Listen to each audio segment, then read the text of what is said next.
The decisive battle was over, but clashes continued for 2 days that led to the sinking of the cruiser Mikuma as well as the American destroyer Hammond and the still afloat but heavily damaged Yorktown. So we begin with the cruiser action. Admiral Kurita was tasked to bombard Midway, but soon after midnight, Yamamoto cancelled the order, but it was delayed. Once Kurita received the order to retreat, he turned around, but during this a submarine was spotted. In the confusion, Mogami collided with Mikuma. Mogami had her bow smashed and Mikuma stayed back with Mogami as escort. The rest of the day, they escaped attacks, but on June 6, they were attacked by carrier aircraft and both Mogami and Mikuma were hit by 5 bombs and a bomb hit a destroyer. Despite the damage, Mogami managed to escape while Mikuma didn't make it.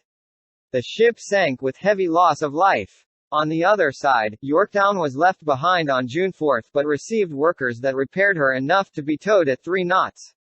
But in the water, there was a submarine. The I-68 spotted Yorktown and approached unnoticed. She sent her torpedoes and hit the Hammond once, and 2 torpedoes hit Yorktown. While Hammond was going under, her depth charges exploded, killing multiple sailors. On June 7, Yorktown slipped between the waters. Now we see the scuttling of the 4 carriers on the Japanese side. Their ships were attacked in the most vulnerable state possible, their aircraft fueled up, bombs and torpedoes weren't stored away safely, fuel in the fuel lines igniting. The failure of extinguishing the fires was due to damage of water systems and their fire control systems were subpar. Soryu and Kaga were burning wrecks, they decided to scuttle them, Kaga losing the most men.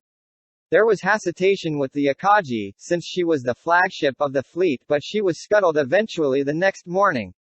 Hiryu had the same fate. Admiral Yamaguchi, sticking true to the naval tradition decided to go down with the ship. She sunk the next day.